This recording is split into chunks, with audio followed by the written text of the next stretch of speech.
Hello everyone. आज का topic संघीय व्यवस्था है। इस टॉपिक को पढ़ने के बाद आप जान पाएंगे कि संघीय व्यवस्था क्या है, संघीय व्यवस्था के अर्थ क्या हैं, इनकी विशेषताएं एवं महत्व क्या हैं। साथ ही भारतीय संघीय व्यवस्था अमेरिकी संघीय व्यवस्था से अलग कैसे हैं, कैसे किसी शासन व्यवस्था को संघात्मक शासन व्यवस्था कहा जाता है और कैसे किसी शासन व्यवस्था को एकात्मक शासन व्यवस्था कहा जाता है। साथ ही हम आगे जानेंगे कि भारतीय संविधान या भारतीय संघीय व्यवस्था को कैसे संघात्मक और एकात्मक का मिलाजुला रूप माना जाता है। जितने भी स्टेट पीसीएस हैं या यूपीएससी के एग्ज़ाम हैं, सभी में संघीय व्यवस्था से मिलाजुला के प्रश्न एक न एक प्रश्न रहता ही है, मेंस लेवल पे भी और प्रीलिम्स लेवल पे भी।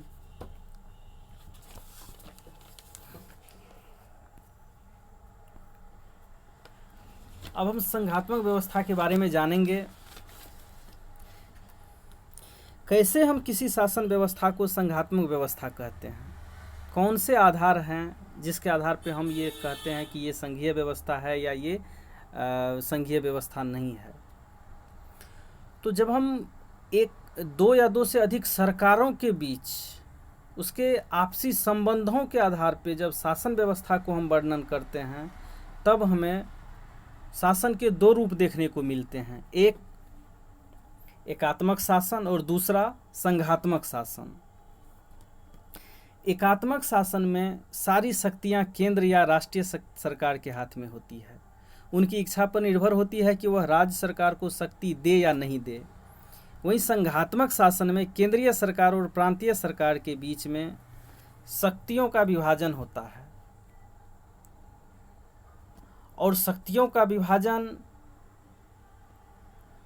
संविधान करता है। संविधान में शक्तियों का वर्णन होता है कि किन सूची पे राज्य के नियम बनाएंगे और किन सूची पे केंद्र नियम बनाएंगे, और दोनों के विवाद की स्थिति में एक सर्वोच्च न्यायपालिका होती है।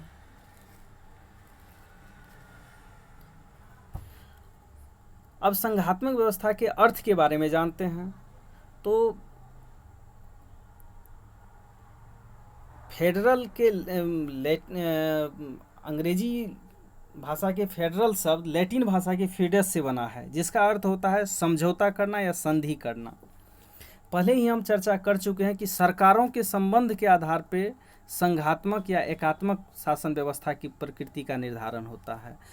तो यहाँ दो सरकार, चाहे राज्य सरकार हो चाहे क्षेत्रीय सरकार हो, यह जब समझौता करता है, समझौता दो आधार पे करता है। एक, जब छोटे छोटे राज्य मिलकर विशाल केंद्र का निर्माण करें, जैसे अमेरिका संविधान, अमेरिका का अमेरिकी संघीय व्यवस्था।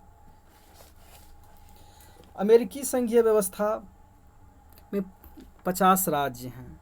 सभी राज्य बराबर शक्ति पाते हैं। प्रत्येक राज्य से समान प्रतिनिधित्व केंद्र में भेजा जाता है।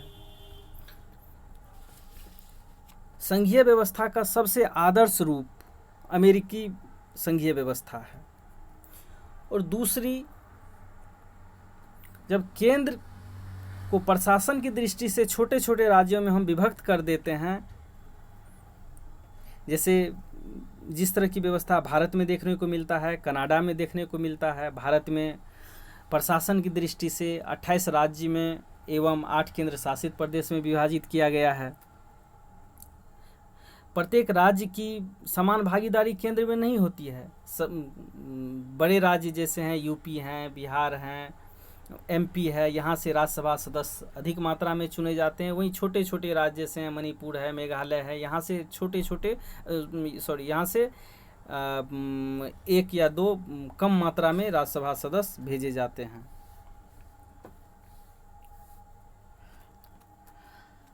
अब संघात्मक व्यवस्था के बारे में और इसकी विशेषता के बारे में हम जानते हैं। तो संघात्मक शासन की जो विशेषता होती है, इसकी मुख्यतः 3 विशेषताएं होती है। पहली विशेषताएं, 2 सरकार होती है या 2 स्तर पे सरकार होती है। जैसे भारत का हम उदाहरण ले, केंद्र स्तर पे सरकार और राज्य स्तर पे सरकार। और उन दोनों के बीच शक्तियों का विभाजन होता है। शक्तियों का विभाजन जैसे संघ सूची होता है, राज सूची और समवर्ती सूची। संघ सूची पे केंद्र कानून बनाती है, राज सूची पे राज्य बनाती है और समवर्ती सूची पे केंद्र और राज्य दोनों मिलके बनाती है। दूसरी विशेषता संविधान की सर्वोच्चता होती है। संविधान में शक्ति के विभाजन की भी चर्चा होती है। साथ ही दोनों के बीच, दोनों सरकारों के बीच संबंधों का निर्धारण भी संविधान में होता है। जैसे केंद्र और राज्य के बीच विधायी संबंध, केंद्र और राज्य के बीच कार्यकारी संबंध, केंद्र और राज्य के बीच वित्तीय संबंध का निर्धारण भी संविधान के अनुच्छेदों के द्वारा होता है। और तीसरा सबसे महत्वपूर्ण विशेषता होता है न्यायपालिका की स्वतंत्रता या सर्वोच्च न्यायपालिका। केंद्र और राज्य दोनों के विवाद की स्थिति में न्यायपालिका विवाद का निपटारा करती है। इसके लिए न्यायपालिका का निष्पक्ष होना जरूरी है, उसका स्वतंत्र होना जरूरी है। और ये तीनों विशेषताएं संघात्मक शासन की मूल विशेषताएं होती है। अब संघात्मक शासन के प्रकार को हम देखते हैं। 3 प्रकार होते हैं संघात्मक शासन के। पहला कन्फेडरेशन, दूसरा फेडरेशन और तीसरा यूनियन। कन्फेडरेशन व्यवस्था ऑस्ट्रेलिया में प्रचलित है। इसमें केंद्र की सीमित सत्ता होती है, राज्य की निर्णायक सत्ता होती है। निर्णायक सत्ता का मतलब होता है कि राज्य संविधान में संशोधन कर सकता है। साथ ही अवशिष्ट शक्ति भी राज्य के पास होती है। अवशिष्ट शक्ति या अवशिष्ट विषय ऐसे विषय को कहते हैं जिन विषयों की चर्चा न तो संघ सूची में, न राज्य सूची में, न समवर्ती सूची में हो, उसे अवशिष्ट सूची में रखा जाता है। दूसरी व्यवस्था फेडरेशन व्यवस्था होती है। फेडरेशन व्यवस्था का उदाहरण अमेरिका है। इसमें केंद्र और राज्य के बीच संतुलित सत्ता होती है। संविधान संशोधन की शक्ति केंद्र और राज्य दोनों के बीच वितरित होता है और अवशिष्ट शक्ति भी केंद्र और राज्य दोनों के बीच होता है। और तीसरी व्यवस्था जो यूनियन होता है, यूनियन प्रकार का होता है, इसका उदाहरण भारत है, कनाडा है। इस व्यवस्था में केंद्र की निर्णायक सत्ता होती है, अवशिष्ट शक्ति केंद्र के पास होता है, संविधान संशोधन का अधिकार भी केंद्र के पास होता है, राज्यों के पास सीमित सत्ता होती है। भारत के संविधान में अनुच्छेद 1 से 4 तक संघ एवं इसके क्षेत्र की चर्चा की गई है। अनुच्छेद 1 में कहा गया है कि भारत राज्यों का संघ होगा। अतः प्रशासन की दृष्टि से भारत को 28 राज्य एवं 8 केंद्र शासित प्रदेश में बांटा गया है।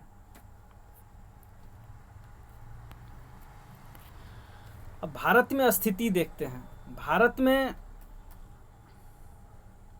संघात्मक शासन की स्थिति देखते हैं। संघात्मक शासन की विशेषता जो हम पहले पढ़ चुके हैं, 3 विशेषताएं थी। 2 स्तर पे सरकारें थी, दोनों स्तर की सरकार के शक्ति का स्रोत संविधान था और एक स्वतंत्र और निष्पक्ष न्यायपालिका थी। वो तीनों कंडीशन हमारे भारत में देखने को मिलता है। भारत में भी केंद्र स्तर पे और राज्य स्तर पे 2 सरकारें होती है और दोनों के बीच शक्ति का विभाजन किया गया है। और विभाजन शक्ति जो है दोनों सरकारें संविधान से प्राप्त करता है। और भारत में एकीकृत और निष्पक्ष न्यायपालिका का गठन किया गया है। साथ ही भारत में राज्य की तुलना में केंद्र को शक्तिशाली बनाया गया है। कुछ विद्वान हैं जिन्होंने भारतीय संघात्मक व्यवस्था के बारे में कुछ शब्द बोले हैं। जैसे आइवर जेनिक्स ने भारतीय संघवाद को केंद्रीकृत संघवाद की संज्ञा दी है। केंद्रीकृत संघवाद मतलब केंद्र यहाँ प्रभावपूर्ण स्थिति में है। वहीं मॉरिस जॉनसन ने इसे सौदेबाजी वाला संघवाद कहा है, मतलब केंद्र और राज्य दोनों तोलमोल कर सकते हैं। और तीसरा जो है ग्रेनविल ऑस्टिन ने सहकारी संघवाद की संज्ञा दी है भारतीय संघात्मक व्यवस्था को।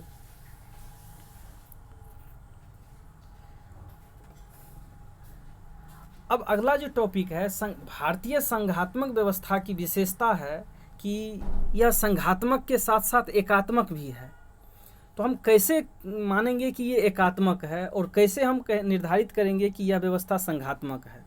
हम दो आधार पे इसका निर्धारण करते हैं। पहला, संघात्मक व्यवस्था का सबसे आदर्श रूप अमेरिकी व्यवस्था है, तो हम इसे अमेरिकी व्यवस्था से तुलना करके देखेंगे। और दूसरा कि एकीकृत शासन की जो एकीकृत प्रकृति है उसमें भारत कहाँ तक फिट बैठता है। तो अमेरिका में एकल संविधान है, भारत में भी एक ही संविधान है और वह सर्वोच्च है। एकल संविधान का मतलब केंद्र के लिए भी और राज्य के लिए भी, दोनों के लिए एक ही संविधान है। अमेरिका में भी एकल न्यायपालिका है, भारत में भी सर्वोच्च और निष्पक्ष एकल न्यायपालिका व्यवस्था है। अमेरिका में भी संघीय नियंत्रक एवं महालेखा परीक्षक है और भारत में भी है, जो लोकवित्त के व्यय का समुचित निगरानी करता है, लेखांकन करता है, लेखा परीक्षण करता है। अमेरिका में दोहरी नागरिकता है, संघ की नागरिकता है और दूसरी राज्य की नागरिकता है। लेकिन भारत में एकात्मक व्यवस्था है, मतलब केंद्र के लिए भी और राज्य के लिए भी, दोनों के लिए एक ही नागरिकता है। यूपी के नागरिक भी भारत के नागरिक कहलाएंगे और बिहार के नागरिक भी भारत के नागरिक कहलाएंगे। मतलब राज्य के लिए कोई नागरिकता नहीं है, केवल भारत के समूचे देश के लिए एक ही नागरिकता है, भारत की नागरिकता। अमेरिका में राज्य अनस्वर है, भारत में राज्य नस्वर है। अमेरिका में राज्यों के केंद्र राज्यों के क्षेत्र में परिवर्तन नहीं कर सकता है, उनके नाम में परिवर्तन नहीं कर सकता है। लेकिन भारत में संसद राज्य के नाम में परिवर्तन कर सकता है, उनके क्षेत्र को घटा या बढ़ा सकता है। इसलिए भारत में राज्य को नस्वर माना गया है। अमेरिका में राज्यों का समान प्रतिनिधित्व होता है, भारत में ऐसा नहीं है। प्रत्येक राज्य अमेरिका में 2 सदस्य भेजते हैं, लेकिन भारत में राज्यसभा में बिहार से अलग भेजे जाते हैं, बिहार से अधिक यूपी से भेजे जाते हैं और सब स्टेट जैसे हैं तमिलनाडु से भेजे जाते हैं। सब में अलग अलग संख्या में भेजे जाते हैं, मतलब बराबरी संख्या नहीं होता है। यहाँ राज्यों का समान प्रतिनिधित्व नहीं होता है। अमेरिकी छोटे छोटे राज्यों से मिलकर बना है और भारत प्रशासनिक दृष्टि से छोटे छोटे राज्यों में बटा हुआ है। निष्कर्ष रूप में हम कह सकते हैं कि भारत संघात्मक भी है और एकात्मक भी है। दूसरे शब्दों में हम भारत को शरीर से संघात्मक लेकिन आत्मा से एकात्मक कहते हैं। एकात्मक शासन का मूल भाव होता है सरकार तो 2 होगी लेकिन सत्ता केंद्र के पास होगी। निर्णायक सत्ता जो है किसके पास होगी? केंद्र के पास होगी। अब संघीय व्यवस्था के हम लाभ को देखते हैं। संघीय व्यवस्था में केंद्र और राज्य दोनों की भागीदारी होती है, दोनों शासन का संचालन करते हैं, दोनों नियमों को क्रियान्वयन करते हैं, तो दोनों के बीच उत्तरदायित्व होता है। संघीय सरकार लोगों के मांग के प्रति ज़्यादा संवेदनशील होता है, इसलिए इसके निर्णय तुलनात्मक रूप से ज़्यादा स्वीकार्य होते हैं। इसमें भौगोलिक विविधता एवं बहुलता को बेहतर प्रतिनिधित्व मिलता है। उड़ीसा के कालाहारी क्षेत्र के जो सांसद हैं वो भी आके संघीय व्यवस्था में अपनी विचार को रखते हैं। सुदूर कश्मीर जैसे पर्वतीय क्षेत्र से आने वाले लोग भी अपने विचार रखते हैं। सेंट्रल मध्य प्रदेश के जो लोग हैं वो भी संसद में अपना विचार रखते हैं। आदिवासियों का प्रतिनिधित्व भी होता है, वो अपने समाज का विचार रखते हैं। महिलाएं भी विचार रखते हैं। मतलब कहने का मतलब है कि बहुलता एवं विविधता को प्रतिनिधित्व मिलता है। तीसरी विशेषताएं विकेंद्रीकरण को माना जा सकता है। संघीय व्यवस्था का ये भी एक महत्वपूर्ण लाभ है। इसे शासन की निरंकुशता पर लगाम लगती है, जनता की इससे स्वतंत्रता बनी रहती है। शासन में विभिन्न वर्गों का प्रतिनिधित्व होने से एक दूसरे के बीच चेक एवं बैलेंस की स्थिति बनी रहती है, जनता का बेहतर या अधिक कल्याण होता है इससे। संघीय व्यवस्था की कुछ हानि भी है। संघ एवं राज्य के बीच अक्सर विरोध उत्पन्न होते रहता है। परिणाम स्वरूप प्रशासनिक कार्यकुशलता प्रभावित होता है। विधि निर्माण में एकरूपता नहीं रह पाती है।